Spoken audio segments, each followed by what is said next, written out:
Hi, I'm Doom. Hi. Oh my god, it's like uber cold here. Lol. The day was reasonably sunny outside.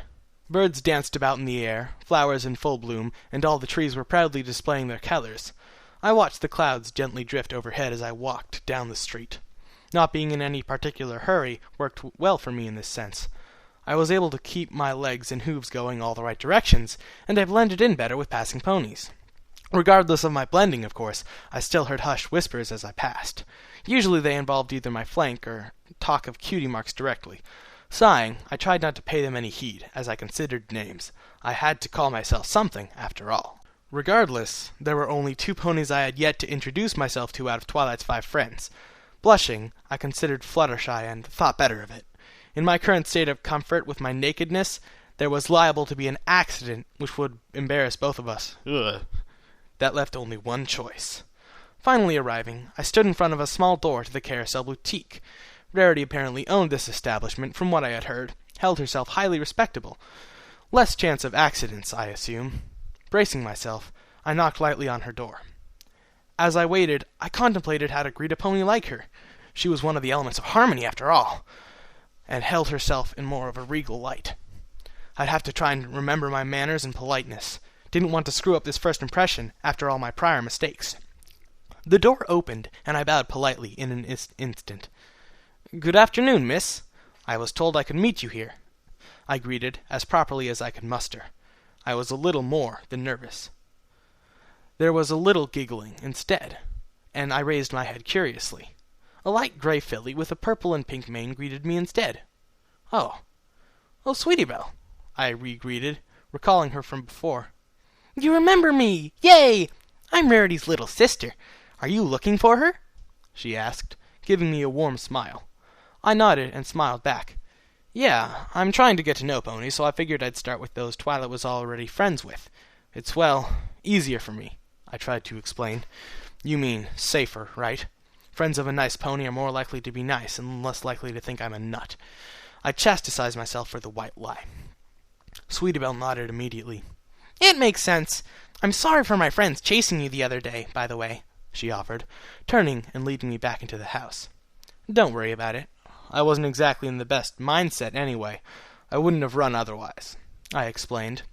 I wasn't going to hold it against a few young children, regardless. Sweetie Belle stopped suddenly, and I almost smashed into her. A few seconds later, she turned around, eyes getting watery. "Can you please help my friends and I find our cutie marks? If there's a chance we can simply not get them, I'd—" She started to rapidly spill out. I put a hoof to her muzzle and nodded. "I'll help you as best I can. And don't worry. I think I'm something of an exception," I assured her. Her expression shifted to a smile, and she nodded to me before wiping her eyes with a hoof. She was worried about it, obviously. This mark must have been a really big deal. A door further down the hall cracked open suddenly. My, good with foals and kind. Very nice indeed." A soft, lightly accented voice spoke. A pure white mare exited the room into the hallway and smiled at me. Her mane was a beautiful purple color, both long and stylized professionally. My eyes widened and I bowed politely. Again. "Miss Rarity, I presume?" "An honor." I spoke quickly, if a little shakily. Giggling ensued from the filly to my left now, as she pretended bowed as well. "Oh my, and he has manners!" she exclaimed, a tone of amusement and fake shock dancing in her voice. "What brings you to my lovely Carousel Boutique?" she asked, eloquently. "I'm going to be staying at Twilight's for a while, and wanted to get to know some ponies in town," I started to explain. "So we decided to start with friends of Twilight," Sweetie Belle added, with a small bounce. Rarity slowly circled around me a couple of times, seemingly sizing me up. I blushed and tried to remain as still as possible, regardless of feeling awkward as hell. "A good idea, of course. Friendship is very important. No cutie mark indeed," she muttered, mostly to herself. Sweetie Belle nodded rapidly. "Yeah, I was telling the truth, sis. But the cutie mark crusaders are going to help him get his," she reminded, batting her eyes up at me. I nodded weakly. "Yeah, it's true. No cutie mark, no name, and very, very little memories of anything past 3 days ago," I agreed, watching her finally come to a stop in front of me again. "That's very unfortunate. Has Twilight any thoughts as to what happened, or if you can get your memories back?" Rarity asked, not really looking at me, but looking around the hallway instead. Curious as I was to what she was looking for, I had to prioritize lest I offend her. Well, she wants to investigate where I woke up at, and she's been using her magic to help me to try to remember things. But not much luck yet, I explained, getting a bit distraught as she suddenly pranced into the room she had just exited. "Ooh, measuring?" Sweetie Belle asked, sprinting after her sister in an instant. Flustered, I had no idea if I should follow after her or wait in the hallway. It was awfully dark here, which I thought was weird, as she should be open this time of day. Wait, did I enter through the right door? Slapping my forehead with a hoof, I suddenly realized that in all likelihood, I had entered through the side door. That would be why I had to knock rather than seeing shop windows or something. Feeling rather stupid, I slunk towards the open door and peeked in. Sure enough, it was a large boutique filled to the brim with beautiful-looking dresses. My eyes widened as I stuck my head in and peeked around. The store largely catered to females, it would seem, but that made sense. She probably wouldn't get nearly as much business keeping a half-to-half ratio. "Do come in, silly, and let me welcome you to my carousel boutique. Please, have a seat and some of my delicious tea," Rarity requested suddenly, in an assured voice. My eyes locked onto her in a plush-looking lounge chair, relaxing pleasantly. Another similar chair was across from it, with some sort of elegant coffee table between. I idly wondered if they had coffee here. The way she was sitting just oozed elegance, and her triple diamond cutie mark was proudly displayed on her flank as she lounged. A clipboard drifted up in front of her by itself as she motioned with her horn. Sweetie Belle sat at the foot of the other chair, looking towards me expectantly, with a tape measure floating next to her. Wait, they were taking measurements? Why? I suddenly started to panic, worried that they thought I was going to purchase something. Wait, why are you taking measurements?" I asked, hesitantly walking towards the empty lounge chair. Rarity gave a pleasant smile before responding with, "In case you need any orders in the future, of course. Plus, stallions of your size are rare around these parts, and with you as a model, I might be able to appeal to more of the city type with my suits." "Of my size?" I asked, breathing a slight sigh of relief now that I realized she wasn't expecting to acquire some of my non-existent currency. A future note to self. Look up the name of the currency here. Pity it wasn't in any of the books Twilight had let me borrow. Rarity gave a suddenly blank look. She recovered rapidly, however, and shook her hoof repeatedly. Think nothing of it all, silly. You just have a more slender build. Anyway, do sit down on the chair. Sweetie Belle will take your measurements while I record them, and I simply must hear your story from the beginning. Feel free to share while we work," she rapidly excused. I raised an eyebrow and glanced down at my body as I lay down in the chair. My stomach was almost non-existent, and I could count several of my ribs still. My mind wasn't adjusting to this vegetarian diet very well, and I doubt I had much to eat before I came into this world. Was she referring to my gaunt, deathly appearance or something? A little irked, I looked back up at her, and she was starting to look flustered. No, you have a very, healthy-looking shape. Most of the stallions around here are big and burly, so it's, nice to have a change of pace," she tried explaining, giving a weak, reassuring smile after. Sighing, I lay my head down on the chair cushion and let the little filly work out the measurements. "It's fine. I think I get it anyway," I muttered, feeling a bit disheartened at my appearance now. I really need to do something about these hormones. Why were they suddenly so much stronger than before? My old body was well past puberty, after all, I think. Rarity looked a little flustered, but still— Ooh! Puberty is more physical than mental. Maybe he's going through puberty 'cause he didn't have his cutie mark. Maybe all the bodily functions are trying to catch up. Rarity looked a little flustered still, but I decided to change the topic by launching into the story she had requested. Hopefully I could still recover her impression of me. It took over an hour, much to my surprise. For the most part, that was because of the measurements distracting me and Sweetie Belle's almost insatiable curiosity about the various situations. Rarity surprised me by only commenting or asking questions when I paused, or when it truly fit. It wasn't too bad, though. Rarity's tea really was quite good, even if it took me a bit of practice to sip with the teacup. She politely showed me how best to hold it and manipulate it without my mouth to drink. Well, drink without accidentally inhaling it or spilling it all over the place. Sadly, that took me a couple of tries.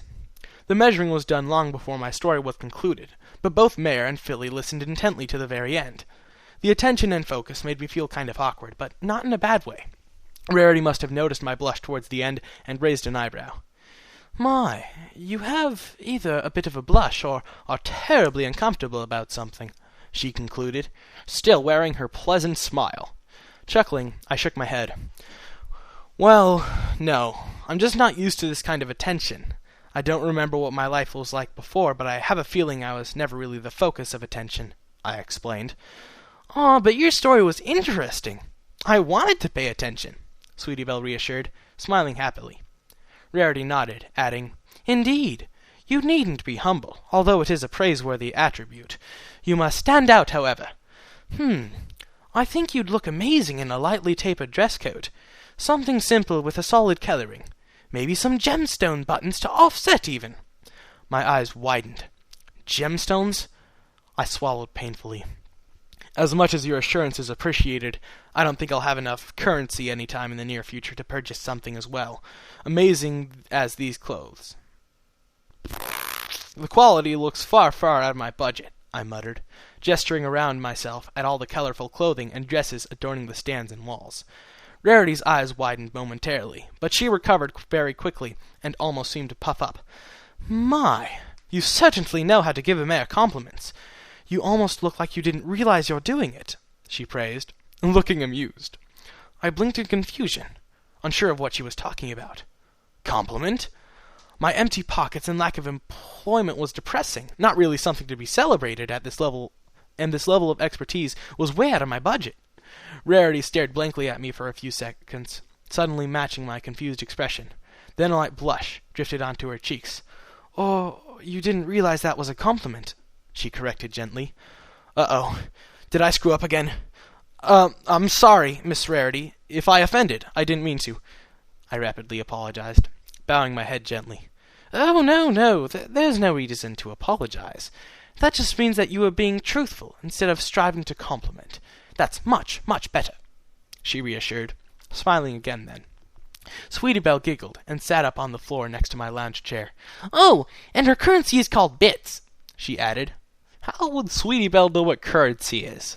I didn't learn that word till I was like 1,000,000,000 years old. 1,000,000,000. And I'm only 14. I don't even know what it means.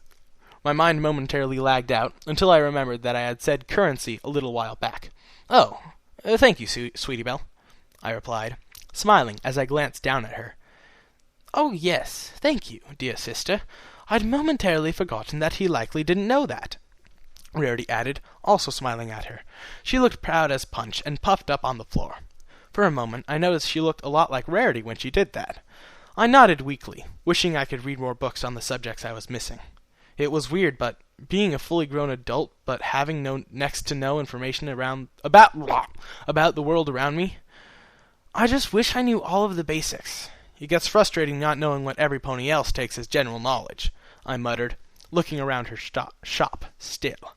All of the gemstones adorning the outfits were amazing, and I wondered how she could afford the overhead of all of this. She must be quite well off indeed. Rarity nodded politely. "Well, I will happily fill you in on anything you so desire. You know, you can always make new memories rather than lamenting on the lost ones. Besides, I'm sure Sweetie Belle will agree, but your presence is very much welcome here. Worry not," she spoke, causing me to shift my attention back to her and smile. "I can see how you got the element of generosity, Miss Rarity. Thank you," I thanked softly, feeling less awkward. She certainly had a way of diffusing uncomfortable thoughts. "Just Rarity, please. You're a friend now, so formalities aren't needed. You mentioned you were staying with Twilight, yes? Does she have a cot or anything for you to rest in?" she asked, closing her eyes softly and making a quiet humming noise after. Sweetie Belle looked at her questioningly before asking, "Wait, doesn't she have a big bed?" My blush peaked, and I immediately wanted to bury my head in the cushions. Rarity just giggled, however, and shook her head. "I'm sure Twilight would like her comfort zone intact, so a cot or a hammock would be highly recommended," she explained democratically, smiling down at her little sister. Yeah, I couldn't agree more, I muttered, closing my eyes and trying to fight back the blush before answering to her prior question. And no, she doesn't have one. I think she was going to ask some pony before Pinkie Pie distracted her. Rarity sighed and shook her head. Yes, I heard the outburst earlier, before she so rudely stole my assistant, Spike. But it is no problem, I'm sure. Applejack will be at the party as well, no doubt. I'm sure she'll have no issue securing a cot for you, Rarity added, sounding a little irked with Pinkie. I swallowed and shook my head. I'm not so sure she'll be there. I kind of made a bad impression with her, remember? I smiled weakly. Oh, hardly.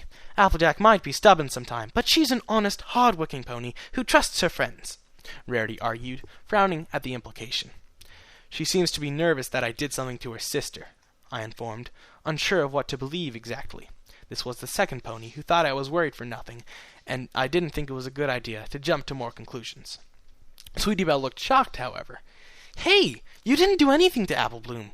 I was there and, well, we just ended up chasing you into a rock. Applejack didn't believe her? She asked incredulously, also sounding a little embarrassed. Sometimes a pony's worry for their loved ones overrides common sense, dear. It's all right. She'll come around soon enough, Rarity assured Sweetie Belle, smiling down at her. Sighing, I shook my head. Honestly, it was my fault. If I hadn't been so scatterbrained and freaked her out at the clinic, she probably would be all right, I explained, feeling a tad on the stupid side again for screwing up the first impression. Second impressions seemed a lot harder to make. You had a concussion and amnesia, silly. It's not your fault that you didn't make as much sense as you had wanted at the time. I'm sure she understands that, Rarity disagreed, nodding softly to herself. That's when some pony hits their head too hard, right? Sweetie Belle suddenly asked, looking up at Rarity questioningly. A silent coo went through my mind, and I caught a chuckle before it got out. Little foals were so adorable. Well, most of the time. I wondered if I had had any siblings. Something told me I didn't have a mate, so children were a tad out of the question. It bugged me that I couldn't remember, though. Sure, it would be more painful now, but it felt like I was doing everyone I had known a disservice by not honoring their memory. Yes, that's right. But it wasn't the rock, Sweetie Belle. He had amnesia before. Remember that? She reminded. I saw a brush of purple light go through Sweetie Belle's mane, and the young filly cooed. A telekinetic brushing. Very interesting.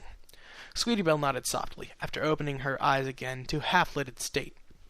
Yeah, I'm glad it wasn't us that caused it, but still, she added, looking backwards and up at me. I smiled down at her and shook my head. Not your fault at all, Sweetie Belle. You and your sister have been a big help to me so far, I assured, alongside Rarity. Sweetie Belle grinned and nodded, looking backwards and upside down at me. Rarity snickered and then smiled up at me instead. Very good with kids. You'd make a good foal-sitter, if you need some bits on the side, Rarity pointed out, gesturing with her hoof. With her forehoof, not that it makes a difference. I laughed. Yeah, if I'm ever going to be able to afford some proper clothes, I might have to, I joked, causing Sweetie Belle to snicker again. Rarity just smirked. Don't worry about it. I've prepared dresses for my friends, so if I have some free time, I might like to try my hand at designing a suit or similar for you, or at least a saddlebag, no? She suggested, tilting her head at me. My eyes widened a little, and I was surprised. How had she known that I liked the saddlebag earlier? Chances are she didn't, and it was just speculation. Oh, well, I'd hate to be a burden or anything. You're probably very busy with clothing orders after all. I definitely wouldn't mind a saddlebag, I admitted, blushing lightly. For some reason, Rarity blushed lightly this time, after I mentioned clothing orders. I didn't fully understand this mare, but she was a lot more relaxed than most of the ponies I'd met so far. Rainbow Dash seemed really high-strung, like dynamite with legs. Pinkie Pie was like a spastic ferret on sugar. Rarity, however, just seemed relaxed and confident. It was kind of refreshing. I made a mental note to visit her when she wasn't busy. Oh, it would be nothing to make you a saddlebag. Complimenting your colors would be easy enough, too. We must be stylish, after all. I'll see what I can surprise you with later, she agreed, smiling now and looking as if she looked forward to it. Well, she was a designer, so she probably enjoyed her work. I nodded quietly, still blushing at the generosity. Thank you, Rarity. Although I've been here a while and was also going to see Fluttershy before, I'm supposed to be back at the library, I explained, feeling a bit bad that I had to go so soon. Rarity smiled, and contently, however, and nodded. I truly understand. To be honest, I do have a bit more work to do before I'm clear for the party tonight, but I'll definitely be there. Worry not, she assured properly, puffing again. I chuckled and nodded towards her, starting to find her puffed pose a little cute. All right, I'll look forward to seeing you two tonight, then, I agreed, looking down at Sweetie Belle as well. Sweetie Belle perked up instantly and nodded. Rarity smirked down at her before sighing. Fine. As this is a special occasion, you can stay up past your bedtime. But I want no complaints when we get home, okay? She offered, laying down a harsh ultimatum. Sweetie Belle threw a perfect salute, however. Yes, sis! Thank you, she gushed, smiling happily. Rarity patted her gently on the head and nodded to me as I got up off the couch. Thank you, you two. I'll see you later, then, I thanked, feeling a lot better than when I came in. Rarity nodded in a courtly fashion towards me as I headed out the door. The front one, this time. My knee. Finding Fluttershy's house was reasonably easy for me. I'd technically already been close to it once, and the memory was very fresh in my mind. But even if I hadn't, all memories would be pretty damn fresh in his mind. I wonder if, it'd be like uber memory. 'Cause you know how everything was, more, intense when you were younger because you hadn't had as much experience? I wonder if that happens when you have amnesia. But even if I hadn't, the sheer volume of animals in the proximity would have given me quite a scientific estimate to go with.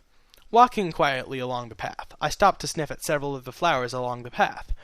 The smells wafting along the breeze were pleasant to say the least, and I felt more relaxed.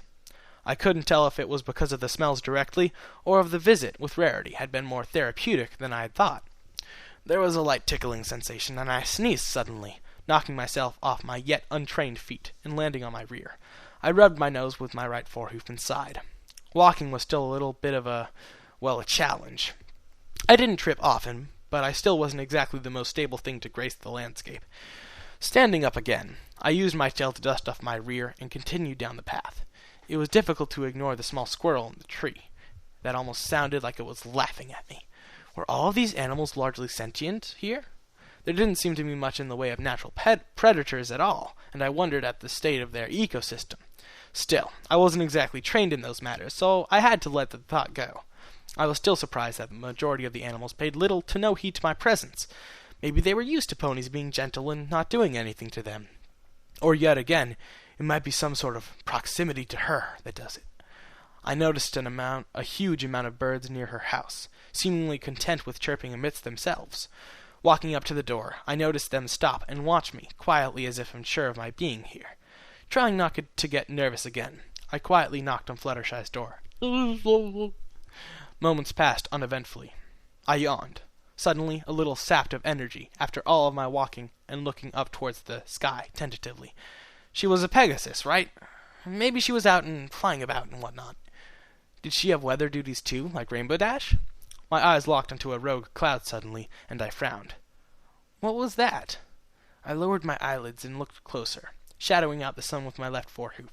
A small tuft of rainbow coloring was extending off the side of the cloud. My eyes weren't tricking me after all. Well, that seemed highly unnatural for a cloud, unless they were issuing some sort of tagging system that I didn't yet know about. Chances were that it was the mane of a tail or a pony, and having not seen any other rainbow-colored ponies around, I guessed wildly that it was Rainbow Dash up there. I vaguely recalled that Pegasi could walk on and interact with clouds. If it wasn't a conscious thing, could one sleep on a cloud? I pondered quietly, sitting on the front walk while looking up. Having wings would be really awesome. Pity that it would increase my likelihood of death by fatal velocity by a few thousand% on the first attempt at flight. Flattening my ears back, I sighed weakly. Fitting in wasn't something I was good at, it would seem. Even in a new world with a new body, I was adjusting very slowly. While reading, I'd hoped my knowledge would let me just slide into place, but it wasn't as easy as I thought. I felt tired after just an afternoon of talking to ponies. How was I expecting to have enough energy to work a full-time job on a farm? I suddenly felt extremely weary just thinking about it.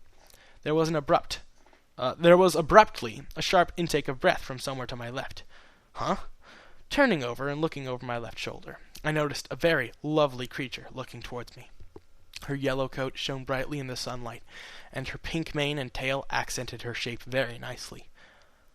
I suddenly caught a blush as Fluttershy blinked once, and remained frozen there. There was an incredible sensation of déjà vu, as we locked eyes and stared at each other. It went on for I have no idea how long. Minutes, or maybe hours. No, hours were a bit extreme.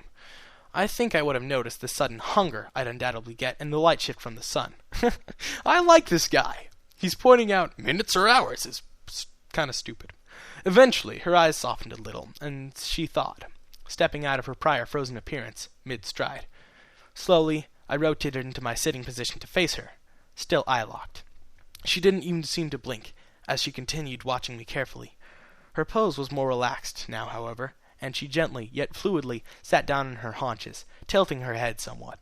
I had no clue suddenly what to say at all, my tongue feeling like it swelled to impossible sizes and gummed up in my mouth. She looked about as nervous as I did, and we sat there for even longer, simply staring at each other.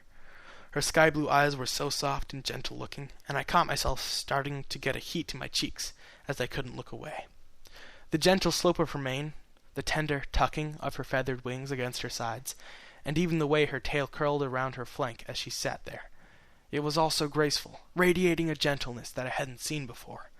My eyes widened a little as her cheeks started to turn a little pink as well. Her eyes immediately widened alongside mine, and I saw a bit of concern in her expression, as if she was suddenly worried she had offended me because of my slightly surprised shift. I smiled at her, trying to reassure her. Her eyes softened again, and she turned timidly back at me. Wham! Something collided with the back of my skull, and I went from smiling to shock in an instant briefly, before smashing my face into the dirt of her walkway. Fluttershy let out a startled yelping noise, and I felt scurrying to my right suddenly. Oh no! Are you okay? I suddenly heard, in a very tender voice to my right. Ow! Instead of responding, I just lay there, contemplating just going to sleep and never waking up. Massive head trauma was apparently my #1 chance of dying, still. My left eye opened painfully to get a brief glimpse of the dirt, and a really detailed pebble, before looking up and out from the ground a little. An apple landed in my field of vision with a newly formed bruise on one side, and rolled away from me. Damn you, apples. Huzzah, what now? Came from somewhere above, in a sleepily-sounding Rainbow Dash voice. Dash, you dropped an apple and, hit some pony. Could you maybe come down here and at least get your apple, if it's not too much trouble? I heard Fluttershy ask quietly. Wow. If Rainbow Dash heard that at all, it would be an absolute miracle. There was, however, a flapping noise, and I felt a brief burst of air behind me. I slowly tried to get my forehoofs under me again, currently spread eagle and in the very prone position of feeling a little flattened. Oh, what the hey! Why is it that when I ever drop something lately, you try to catch it with your face? Rainbow Dash asked, behind me, dripping with sarcasm. Oh my, this, isn't the first time? Fluttershy asked rapidly, sounding worried. I glared back at Rainbow Dash, who had her forelegs folded over her chest and was wearing a similar expression. She felt grumpy to me, and I looked over at Fluttershy, who was staring at her now instead. Rainbow hadn't told her? I sighed, but decided not to say anything, partially out of respect, and partially out of desire not to get blown up. Defeated by myself this time, I looked away. Rainbow glared at me for a few more seconds before rolling her eyes and slapping a hoof to her face. Okay, let me try that again, she requested, thinking for a moment before continuing. Sorry for hitting you with an apple. Shaking my head, I suddenly wished I hadn't, as it gave a sharp throb. I must have winced as Fluttershy made a quiet eep noise. Suddenly, I was yanked sideways faster than I could react, and unceremoniously deposited onto a soft couch. Rainbow snickered as she hovered inside Fluttershy's house as well, and watched as Fluttershy rapidly gathered a few medical supplies. It's all right, Rainbow, I muttered, once my head stopped spinning. She landed gently next to the couch, still watching Fluttershy zipping around, gathering medical stuff.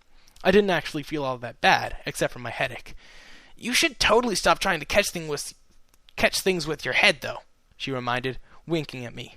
I gave her an irked glare, and she simply grinned. Fluttershy zipped over suddenly, a gently wrapped towel around my forehead, with an ice pack in it. She fussed with the edges, hovering in front of me before darting away again. "She likes helping injured things, if you couldn't tell," Rainbow Dash added, returning to watching her. I'd noticed. "She seems very shy, though," I muttered, watching her as well with a light blush.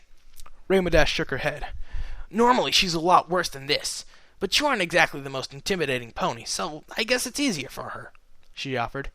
"Hey," I protested, crossing my forelegs irritably. She just snickered at me as Fluttershy came back with a bit of what appeared to be salve.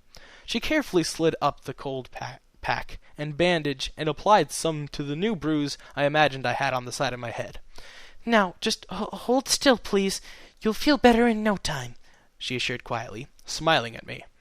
I looked up at her and smiled back, and she suddenly seemed taken aback, remembering that she was treating a pony instead of a woodland creature. She blushed and did a small fluttering hop away from me, landing on the armrest of the couch. Rainbow Dash started laughing. "Oh, come on, Fluttershy. You were fine before. Besides, doesn't he look familiar?" she asked, looking back at me. Fluttershy tilted her head and looked at me for a few more seconds. Her eyes locked with mine again, and I tried smiling at her. Her eyes suddenly got considerably wider. "Oh, you're the pony with the gentle eyes that was under my tree," she muttered, earning a nod from Rainbow Dash. "Wait, didn't Rainbow blow you up?" she then asked, looking back to her friend. Rainbow looked momentarily stunned, and then averted her eyes towards the ground in front of me. Yeah, I had forgotten about that part. But he's fine, as you can see," she distracted. Fluttershy looked skeptical, but turned her attention back to me. Now I was blushing lightly, and lay down on the cushion, tucking my legs under me as gently as I could. For some reason, I was seriously nerved out, as if I was walking on eggshells or over a lava pit. I didn't want to disturb anything in the house, so I just stayed as still as I could. Maybe I was afraid of offending or scaring her. After a few seconds, Fluttershy smiled and plopped down on her rug. "See, he's a nice stallion, Fluttershy. You don't have to worry about him," Rainbow Dash declared, grinning and flopping her left foreleg over my back. It felt so warm, so I just let it rest there. "As long as there are no apples or other falling objects near me, I'm reasonably safe," I muttered, holding the side of my head with my right hoof. Fluttershy made a little giggling noise, barely audible, but still there, before timidly asking, Do you think you could tell us how you came here? I mean, if you have time, of course." Smiling, I chuckled and shook my head. "I can, if it won't bore you two lovely mares to tears," I added, averting my eyes and giving a weak sigh. Were they all this curious, or just polite? Rainbow Dash gave my side a shove and stuck her tongue out at me. "Nah, I'm sure we have time to kill before the party regardless," she pointed out. Wait, Pinky had managed to get invitations out already? I was suddenly even further scared of the pink mare. Swallowing my reservations, I nodded and broke into my second recount of the tale today. And that is the end of chapter 5. I know that not many of the... I wasn't able to upload this as much because, I forget. Because power outages with the rain. It's like, no power. And I'm like, oh, no power? And they're like, yes, no power. And I'm like, okay, I go now. And then there was power. And I'm like, yes, I can record. And then I did record. But I forgot to record my homework. Because this takes an hour. Because it's memory pending. And the chapters are very long. And that is all I have to say today. And see you tomorrow.